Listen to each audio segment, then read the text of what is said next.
of uncertainty when you are doing all these things. But we honor you, sir. We honor you, the men that keep us safe, and may the good Lord bless you for us. Thank you, and we do it for the 180.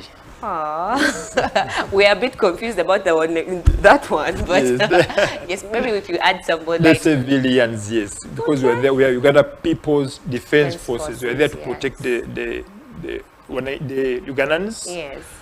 So whatever we do it in the interests of Ugandans. Thank you. You said the 180. That's 180. Swahili for citizens or nationals. I get you. Yes. So ask the 180. They're keeping us safe. Sure. Thank you, sir. Okay. So going straight to our topic today, sensitization on the current security issues. Yes. And I believe for those that have been reading the newspapers or have been watching the news know what is happening currently. And that is the UPDF Act. 2025. Yes. So that has gotten a lot of people talking about it, wondering about it, and here we have this opportunity to have Major Katamba telling us more about it. So, sir, kindly feel free to enlighten us on what the Act is about and some of the do's and don'ts that are in the Act, such that us, the youth, and anyone watching out there can not do what you're telling us or can do what you desire for us to do. Thank you. Yes, sir. Yep. We had an Act, the UPDF Act of 1995. Yes.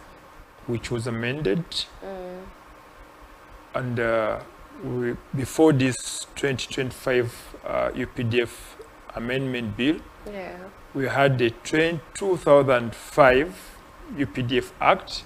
It's one that has been amended to have the 2025, which is the new bill, which is an act now, because on the 13th of this May, it was passed by Parliament into an act.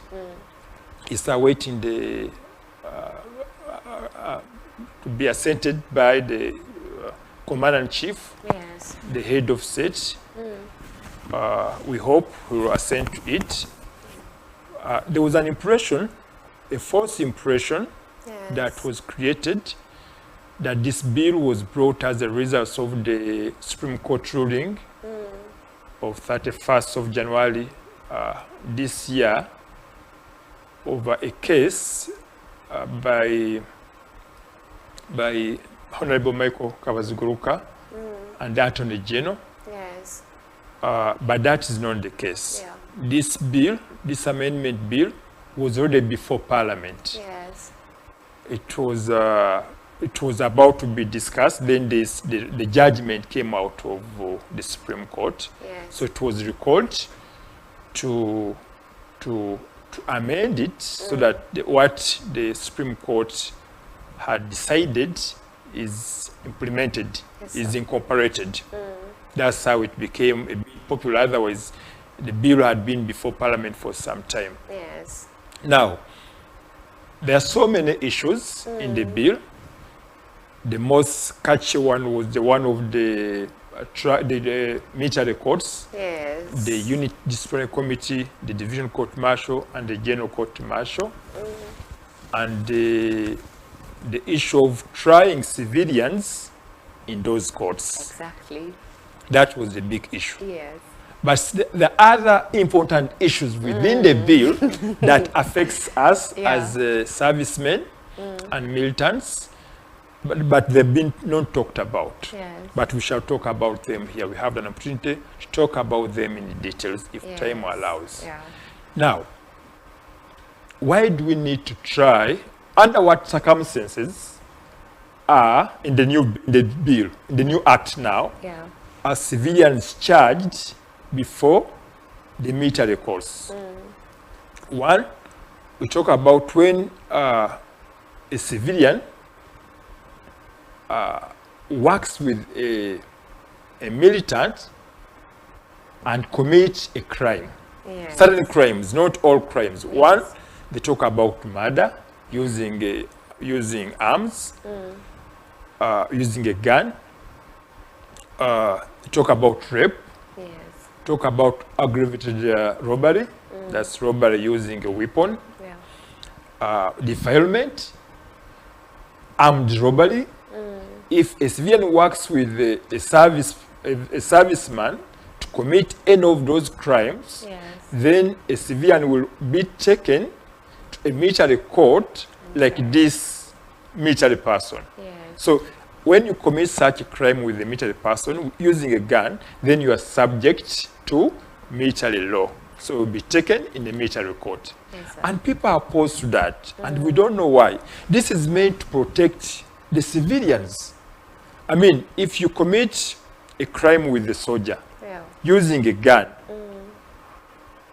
why shouldn't you be taken in a military court? So it's a point of inquiry. Yes. So you said it's only viable when someone, a civilian, has done it with a military person. If there's no military person involved, they are tried in the... Now, another instance where the circumstances where one can be taken to a military court, you could commit the crime alone, but using a weapon. That's supposed to be an exclusive use of the military. If you get an SMG, for example, you alone, you go, you murder, maybe you rape, you defile, you do aggravated robbery, then you subject to being tried in the military court. Okay. I don't think that the fear is that those clauses might be misused. Yes. But there are safeguards. I mean, there are. If you go to, we have different layers of the courts. We have the unit court martial. Previously, the unity disciplinary committee. Now it's a unit court martial. We have the division court martial. We have the general court martial.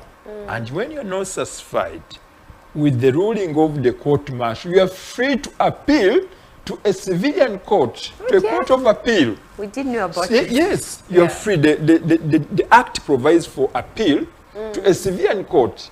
So I wouldn't think that people should be worried about this act. Previously, it was also the case since 1995. Those who committed crimes, like those who I've just mentioned, will be taken to military courts. It's not something new. It has existed before. I don't know why it has been blown out of proportion this time around. Yes. It has been politicized a lot, I think. Yes.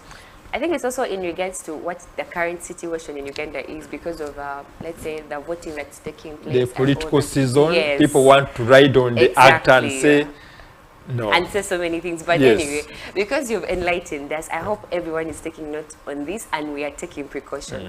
So going on, are there any other things that we need to know about the Act? Yes, the Act also talks about the welfare of servicemen. The enhancement of their payments. You remember the president said this before. Previously, servicemen were either worked without pay or with low pay. Yes. There's need to enhance their salaries. Some of their salaries, the people at the higher level, the generals and senior officers, have been partially enhanced. The lower cadres have not been fully enhanced. So that's also catered for in the Act. We have issues of the welfare of retired servicemen. We did not have retirement previously in the military. I think this is the first time during this regime. Yes. So you would serve till... No, there are three scenarios. Because in the military, if one joined the military, one, in most cases, they would die in fighting. Yes.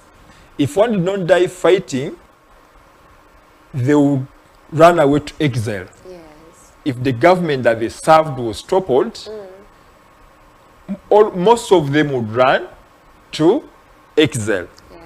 Now, those who would not run to exile would be arrested and taken to prison. They were rot away in prison. So, there was no way people would retire. Either you are killed in the field fighting, the government you're serving is toppled and you run to exile, or you'll be arrested and taken to prison. So until 2015, that's when we started having formal retirement. Yes, we had what we used to call reduction in force exercise, which happened in 1992 and 1994, but it was not well executed. I think it was hurriedly done. It was influenced by possibly powers beyond us, beyond Uganda. And the servicemen who had served, the way they are retired, they're only given 15 pieces of iron sheet to go, and that was all. After their service, and most of them have not been good economic and social condition. So this act also seeks to see how, one, we can look at their medical care, and two, how best their pension can be enhanced also. So it's a very good act for the ex-servicemen. It also looks at the injured servicemen, those who are injured in their course of service, how they are compensated. Previously, there was a medical board, but they would only compensate you when you are retiring. Now, this new act provides compensation for the injured servicemen to be compensated immediately. Oh, the injury happened. Yes, yes, before you get to, or some others would die even previously. Others would die before they are compensated. Exactly. So I think it's a very good act on our part. It also talks about the calculations of the pension and gratuity of servicemen. The old formula that was used was the formula that was used by all other public servants, but we serve in different conditions, different environment. We work day and night, so we cannot have the same formula to calculate our pension and gratuity. That was thought through, and there's a different formula that calculates the gratuity and pension of servicemen. But we also have different new security challenges.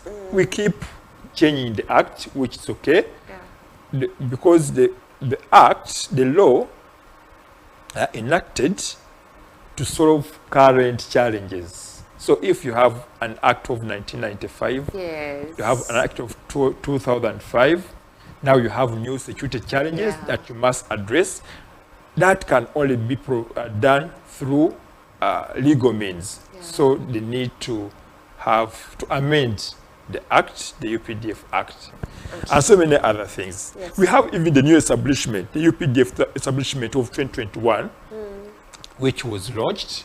It provides for creation of different services like the Special Forces, the Reserve Force. So the law provides for that. Yes. So in other words, this act has come in handy for the servicemen. Very handy for the servicemen. Yes, you get at least to benefit while you're still in service. Sure. So when you're talking about retirement, I was reminded to inquire. So is your retirement age similar to the general retirement age? That's a very good question. It's not the same. Yeah. For example, other people from public service retire at 60. Yes, at 60. Yes, it's different with servicemen. If you're private is the lowest rank. You retire at 40. This is only generals that go at 60. But each rank, you retire at a different age. So that's why we need to have a different formula. That's why it's provided for in this act. Surely. Yes. All right, thank you for enlightening us, Major. I hope you out there, you are learning from what he's saying, and you're not afraid to take on the various positions in the army, in the police, because what he has said has actually lifted majority of the things people are worried about in joining the police and joining the army. So thank you, sir. So they're afraid because of the low pay or what? exactly. They say they say they pay you guys they pay you very little money, then the conditions are a bit very let's say they are not. That's why we are recruiting patriots. Yes. If you don't have love for your country, please don't join the military or the security services. Yeah. You must be a patriot. You must be able to be out when the rest are sleeping. You must go out to defend your country, to defend the borders, so that your country is secure. Yeah. So it's not all about pay in the military service. It's beyond that. Yes. It's far beyond that. Thank you, sir. Thank you for reminding us. You guys really, really, really do a good job. We can be out there sleeping and you're up and about keeping us safe, so may the good Lord bless you. So going on our topic for today, sensitization on the current security issues. So before we proceed to the next question, I'd like to inquire, so if let's say a person is gotten out there in regards to the bill, the last question in regards to the bill. If someone is obtained out there, for example, someone is protesting, rioting, for example, the Makerere University students or any other university, and they have no armory, they are holding no weapons, so they would not. No way. They will go in the civilian court, the civil courts. Okay. You're safe people. It's only in exceptional circumstances where one has a gun and has worked with a soldier to commit the other crimes I mentioned, that they'll go to military courts. Thank you for letting us know. So going to the next question, dress code. Dress code. That is a very sounding topic lately. What should the people wear and what shouldn't they wear so that they stay in the good books with the military police or with the police? What shouldn't we wear, or what should if in case, for example, you've worn it, are there any procedures you're supposed to pass through? Yes, sir, please enlighten us. Wearing it, like under which circumstances if you're civilian? The military attires are known. Yes. They're gazetted. Yes. Even I have a copy of the act. Yes. Everything was put there. The people who designed the bill made sure that they even drew pictures. It's that serious. Yes, they were that serious, so that there are no gray areas. That these are the attires we're talking about. Yes. If you get the act, make sure you get a colored one. You'll be able to see that this is military and they're gazetted. Wow. There are issue about the black shoe. The black shoe of the UPDF will be marked. It will be marked UPDF, not any black shoe. It belongs to the army. No. Yeah. The one with the UPDF will be marked UPDF. So in case I wear my ordinary black shoe? No problem. Okay. No problem. Yes. Is there any other thing? For example, let me give an example. There are those cargo trousers that have the army-like print. Yes. So even those ones are out of. Why would you want to go for an army-like print? I am out there. I want to look fancy, and it looks fancy. So you'd rather you avoid the army-like attires, so that we are able to know that this is a soldier, this is not. So that if a crime is committed, and one says, no, there was a soldier in the military attire, we are able to know this was a soldier, this was not a soldier. All right. Youth and ladies and gentlemen out there, please stay in the good books with the military. They need you safe, they need you alive, and they need you to live longer. So please, yes, do as Major Katamba has shared with us. So yes, going on with our topic today, sensitization on the current security issues. So we have we're talking about security. Are there areas in the security department that, for example, have stood out for you as the army, where you're having challenges with the people out there and they need to be sensitized? Are there any areas that are sounding out there in the military that you would like to talk about? Yes, maybe the violent political activism, which is now common. There's a lot of political activism, but it turns out to be violent. The youth especially want to confront the security different security personnel.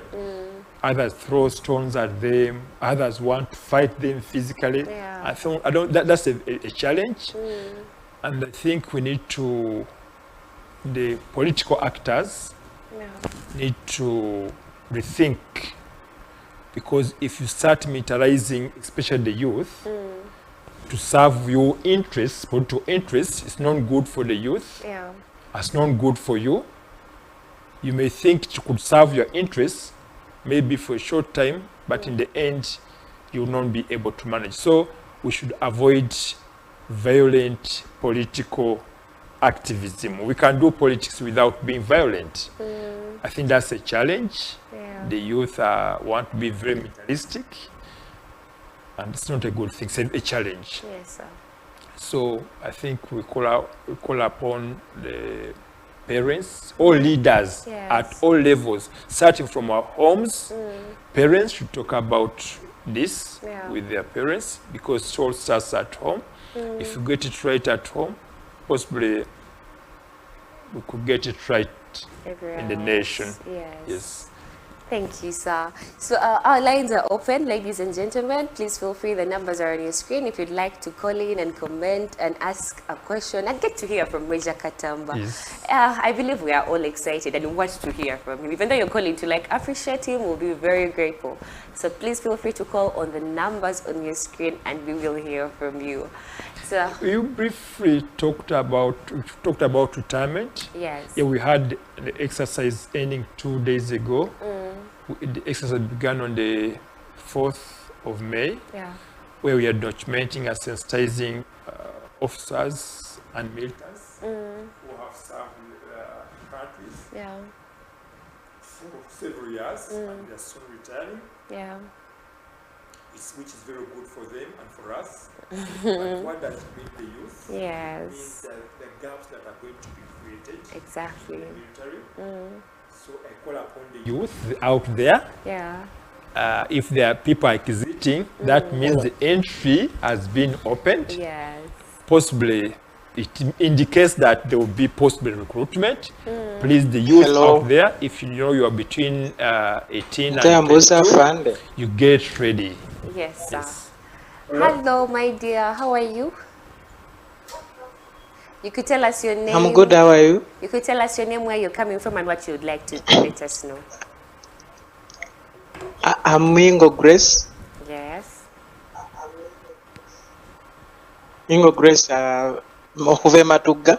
Yes. So, Grace, what would you like to abamu tobadde twagala joining army. Yes. Naye waliwo bye batugamba tetumanyi oba bituufu. Batugamba nti omuntu obanga olina kyewasoma n'oyingira amagye you get double salary. Is it true or not? Okay, Major Katamba, I believe you're the best person to answer this. He's asking. So they want to join the army. Ate no embanga nfuluma ne kada ki? They want to join the army. Yes. They're telling them. Thank you. All right, thank you very much. He's going to address the question. So I hope you're on to listen to what he's saying. So that's Muingo Grace from Matuga. Yes. That when you join the army with the particular qualification, you'll be paid double and twice as much as the rest. Depending on what you're No, that's not true. That's not true. Yeah. You are paid your salary depending on your rank.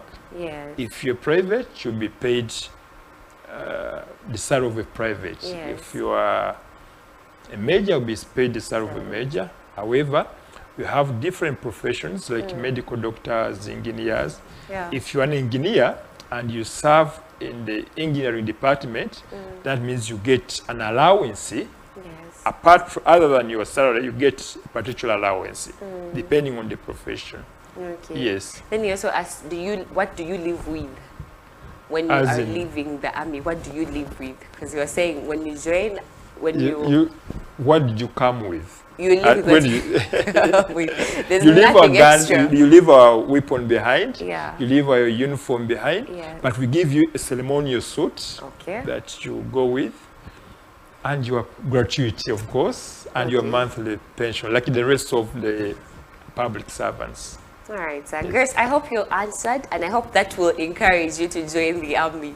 We, as Major Katamba said, there's need of more patriots He to join seemed to be interested in joining the military. Yes. Hope he's healthy. We want people who are healthy. People are disciplined. Yes. Because we don't live with you there, we shall not know about your discipline. Yeah. Therefore, we shall need a recommendation from your local council one, maybe the DISO or the GISO, so that we know about your discipline. Okay. Yes. Thank you, sir. Thank you, Grace. If you desire to know more in relation to what he's saying, please feel free to call. Please feel free to comment. We are waiting for you, ladies and gentlemen. So going back to our retirement. Yes. Like you had said, like you're calling on people to join, and as if the time comes for yes, not yet. Not yet. So they're always opening. They're always open. The fact that people are retiring, that means gaps are created. Yes, sir. So there are chances of recruitment. In case that time comes, I urge them to embrace it. Yes, sir. Yes. So an inquiry about the times for entering, are they stipulated for a specific period of the year, like at the beginning of the year and at the end, or when they're called up? They're not specified, Yeah. depending on the need, manpower gaps in the different services. Yes. That's when we announce. Okay, Yes. sir. Thank you. As we are coming to an end, I'd like to inquire, I think something that some people out there usually ask themselves. So when we look at police and we look at the army, Yes. so I know they do different roles. Yeah. But if someone is to join, do they undergo the same procedure to join any of the specific kinds of procedures to join either? Now, each institution has its own procedures. Yeah. The one of the police are different from the one of the military. Though they have similarities here and there, but they're different. They are different. They're different. Okay. Yes. Thank you, Major. And is there anything that you'd like to leave with the youth, something that has been on your mind that you'd like to share with the youth in regards to security and what is happening, and also what is happening coming 2026, because we are coming into a period of electing new leaders. Yes. So in this period, as we are preparing and as we are going on, any security alerts that you would like to give them, or any words of encouragement that you would like to leave us with?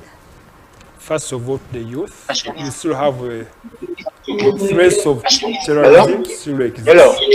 Hello, how are you?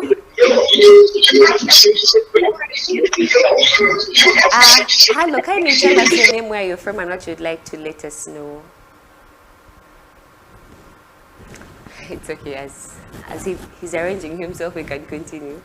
The threat of terrorism is still with us. Yeah. In most cases, the terrorists use the youth. Yes.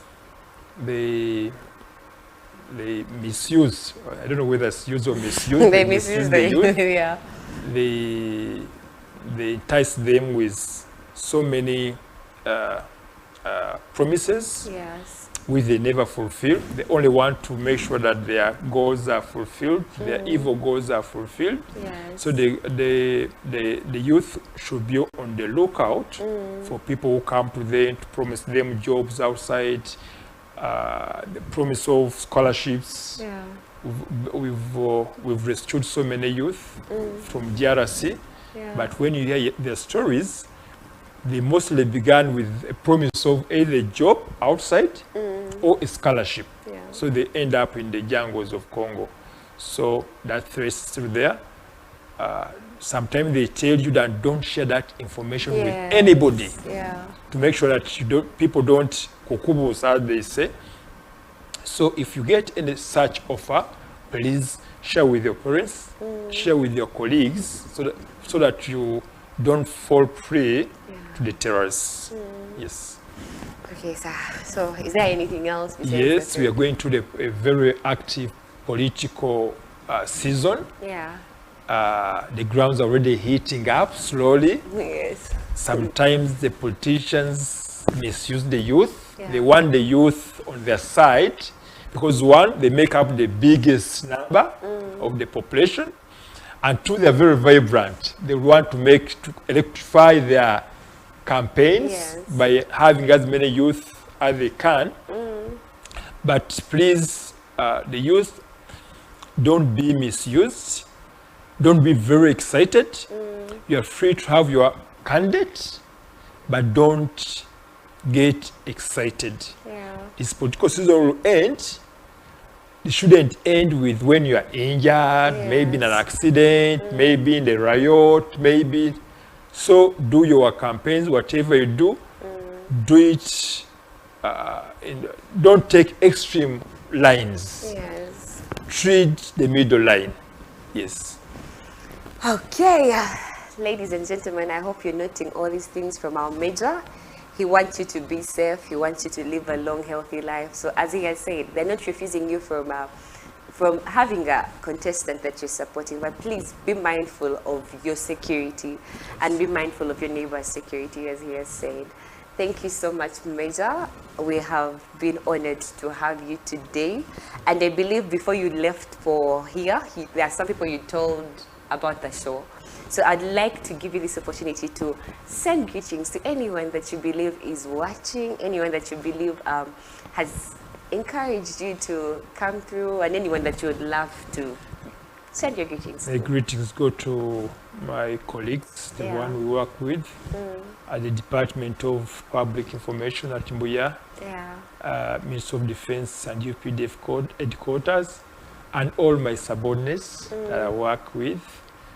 I love you and thank you for welcoming me at the Ministry of Defense headquarters. Ooh, this is when they give you flowers. Yes, we have been beyond honored to have you this evening. Thank you for hosting me. And we have learnt a lot, and we shall endeavor to keep the security as well. Yes. Thank you much. You're welcome. And ladies and gentlemen, before we come to an end, I believe you see me wearing a cape over here. Yes, this is the road safety run, which is taking place this Saturday. So I encourage you, ladies and gentlemen, please come through. It will start from 7 a.m. Come through so that we can run for our safety, you and I safety. Yes, see you there. And I know you'll come with a friend, a brother, a sister, name it all, and we'll be ready to have you. So today's topic has been sensitization on the current security issues in our country, Uganda, and our guest has been Major Katamba. I believe he has blessed both you and I believe going forward, you and I will keep the safety as well for ourselves so that we make it easy for them.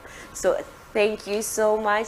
Thank you very much. I think I would say thank you on and on and on, but because we're short of time, allow me in here. My name has been Chibumulo Generous. I have been your host for tonight.